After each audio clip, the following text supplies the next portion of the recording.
Hey guys, Marmalade here. Thanks so much for joining me today for episode 5 of 5 Things.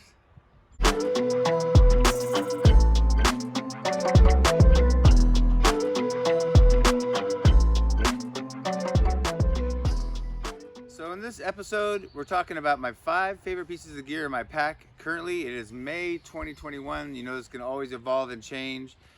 These are the things I like right now. I also want to give a shout out to Brad Wolf. Brad gave me this idea, and I told you guys, if you give me the idea, I'll give you a shout out if you want it. So Brad is a good friend of mine and a good hiking buddy. You've seen in videos, so thank you, Brad, for that.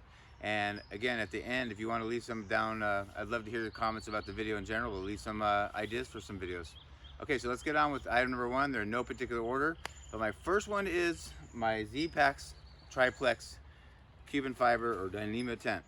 And what can I say, but if you've ever followed me, you know I've struggled. I am tall, but not freakishly tall. I'm 6'3", but I've had a hard time with backpacking tents. A lot of friends that have these tents, and I really wanted to go with the duplex, which is technically a 2-man tent, but I didn't fit in it. My head and my feet hit because of the angles of the roof. So I have the triplex. It is a 3-person tent, so I would say the only downfall is it takes a bigger floor space or area or campsite for my tent to fit in.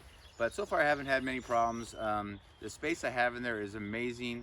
What I like too is I can put all my gear inside. So if you get really bad weather, sometimes the smaller super ultralight tents, like I had the Altiplex, which is a 1-man tent by Z-Pax, and I could barely get anything in my tent, and my pack had to go outside against the one pole that holds up the tent under the vestibule. So it just was really cramped, and I was claustrophobic. I couldn't move around. I have plenty of room in the triplex, which I really like. So I got this in the spruce green color. They actually added some new colors. I think 4 or 5 colors now. This tent weighs 1.36 ounces. It doesn't have any poles to hold it up. It uses 2 trekking poles, and I already use trekking poles to hike, so it's not like I'm carrying anything extra. But 1.36 pounds for a 3-man tent. And then I also have my stakes, where I've gotten pretty refined and light, and these are 3.7 ounces. So together, my whole tent setup, not including the hiking poles, are 1.6 pounds for a 3-man tent. I also like that this is pretty squishy within reason. It's pretty compactable, so once I get it in my pack, I can squish it down and it forms to the space provided. So I really like that. So anyway, that's number 1. All right, so number 2 is the Cadidon Be-Free water filter. Love this thing, just love it. It is 1.2 ounces for the filter itself. You can buy these just separately for about, I think like at REI, they sell them for about $25. And then you can go on various bags. So I have multiple bags depending on the kind of trail I'm hiking. When I was on the PCT, there was a lot of dry areas in the desert section. So I got this, let's see what it's called. It's the Hydro Pack Seeker 3-liter bag. It looks kind of bulky, but it's not. It's pretty light. It's very thick, very tough. But I have this. I don't always do trails that are that long. So what I did buy was the 1-liter bag they have. It's a little bit hard to see. Let's see if I can get this puffed up a little bit.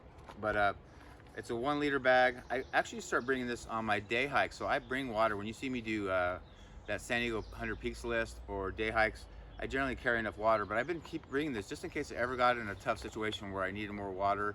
And I got lucky and there's water out there. The desert's hard out here. There's hardly any water. But in case I have ability to filter water. So I bring this. Really like it.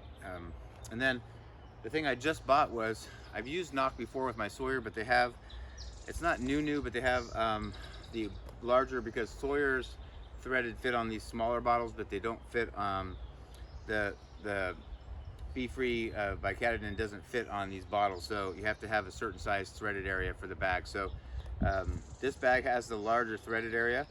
Put the filter right on there. So this will also be the dirty water bag and squeeze into the bottles. I got this because it's just more compact. It rolls up when you're not using it, so it's a little bit more compact and easier to use in this. The other benefit to this, if you haven't seen Knock, which is CNOC, you can see that, but is this part, which is pretty ingenious. Some of you that hike a lot already have seen this, and then what it does is it just has the opening, so this makes it much more, instead of having to have an empty bag like this and sticking this in the stream and trying to get it to fill up, this is much easier to get, especially if it's a smaller water source. Put it in there, fill it up, go like this, slide that on there like that. That's sealed, and then you start rolling it and squeeze the water through the filter into these bottles. So I have different bags just for different hikes, and this is going to be, so my next longer hike that I'm going to do, hopefully this summer, I'll bring this and try it out, see how it works. So yeah, that's number 2, Cadidon Be-Free filter.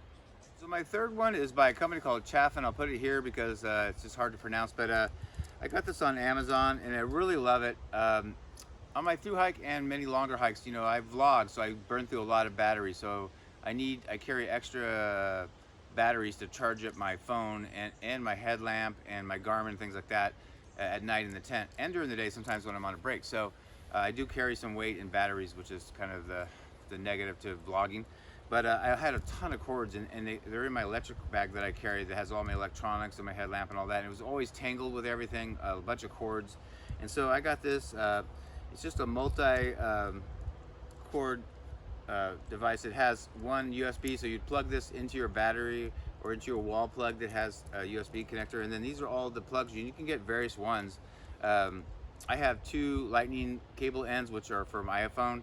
There's one that goes to my I forget the USB-C and all that, but one is for my Garmin and one is for my headlamp. But this is, people kind of refer to it as squid because it kind of looks like a squid.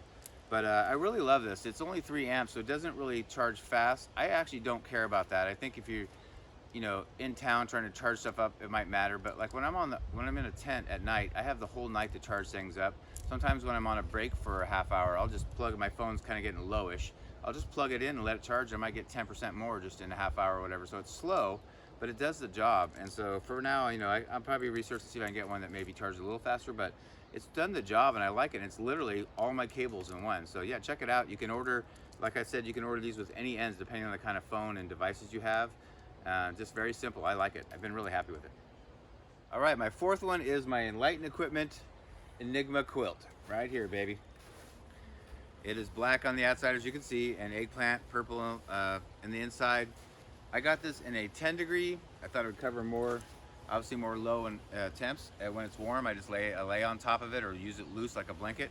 But it's got no zipper. But I've been really, really happy with this. I got it right before my through hike, and I don't know if it was wise. I didn't even try it out. I bought it, and it took a while to get.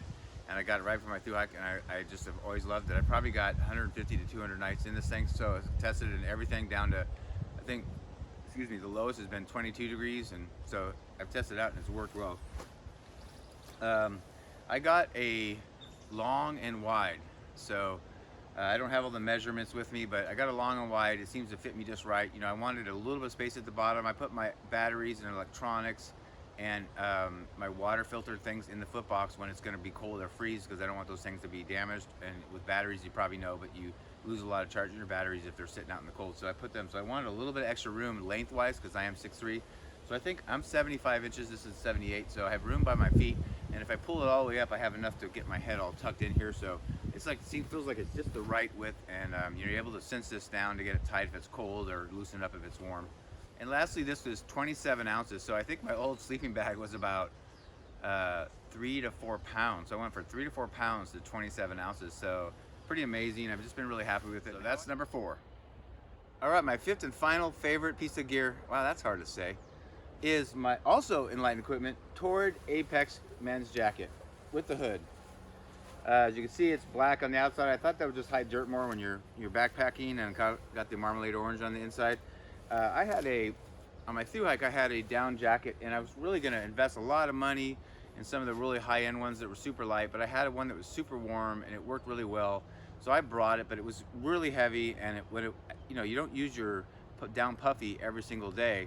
So it was like the size of a football. So it took a big chunk of real estate for my pack when I didn't really wear it. You know, it's not always freezing cold every night, or sometimes you get done hiking, you just get right in your quilt. You don't even need your jacket to sit around camp. So I found that for as little as I used it, it was a lot of weight and a lot of space in my pack. So after I got off trail, after I got hurt and all that, I invested in this jacket. Yeah, and I want to say I went from 2-pound jacket. This is an extra large also, by the way, because I'm a bigger guy. And this is 9.95 ounces, so it's under 10 ounces. I mean, you should just feel it. This weighs nothing. It's just, and it's an amazing jacket. But what's the key to this is the down jacket I had, like I said, was heavy, but it was very warm. But the negative to down in general, and anything, it can be a sleeping bag or a quilt or a jacket, is if it gets wet and damp, all of a sudden the properties of the feathers don't keep you warm like they did before, so they don't work. So this is a synthetic material. You can see there's not, normally in a down jacket you have a bunch of ribs that holds all the feathers and down in there. This doesn't have it. It has just one big panel of material. I have to start over on this part because somebody walked up and started chatting with me, oblivious to the camera. So I had to talk to him and then start over. So I'm going to continue where I left off. But one of the differences between the down jackets, if you ever notice, they have lots of ribs here, and it's to compartmentalize or keep the down in sections so that it doesn't all migrate to one side. And over time, as jackets get older, it does that. So sometimes you have cool areas of your jacket because the down clumps, and so that's kind of a negative. Plus, like I said, if it gets wet, you know, it doesn't work well. So with the synthetic jacket, you notice there's no seams here, and what it is, it's synthetic. It's kind of a really fine fibrous material, just like feathers, but it's just a sheet of a synthetic material. It's just a big sheet, and the material's exceptionally light. And one of the bonuses to this is not only is it really warm, but it can get wet within reason and still hold its warm properties. So like if you're in a semi-hyperthermic situation, or your jacket got wet somehow, whether it's in your pack or in the rain or whatever, or your rain jacket wetted through, this will still keep you warm within reason. So it's got a lot of benefits to it, and I cut the weight from 2 pounds to under 10 ounces. So it's just been, I just love this thing. I'm actually shocked how warm it is. So you should check it out. Anyway, that's number 5. All right, before I end this video, I do have one that's honorable mention, so kind of number 6, but I haven't had it long enough to really give you a detailed review on it, but it's my new Z-Packs Arcol backpack. I've done 3 2-day trips on the PCT with it, and so far I've loved it. I went from my ULA pack, which I love, my ULA circuit that was 43 ounces to 23 ounces, and this thing fits me well. I've got a lot of my gear, as I'm showing you, lighter and more compact. So this is a little bit smaller pack. It can handle heavy weight if I do have a bare canister or lots of water in the desert because of where I live. It can handle the weight, but it's one of the few that I found that's a ultralight pack, but yet can handle weight. Most of the time when you get the lighter pack can only handle so much weight comfortably. So this is, we'll eventually do a review down the road when I had enough experience with it, but so far I've really, really loved it. And I'm just so glad. I was really worried about sizing me because I'm a bigger guy, and I think I got it right, so that's honorable mention. All right, that about does it for this video. I hope you enjoyed that. Give me some more ideas for 5 things if this maybe triggered some ideas for you, or things you would like to know about or see. If you haven't already subscribed, please subscribe, like the video. It helps out a lot. And I hope you're all doing well, and until next time, see you down the trail.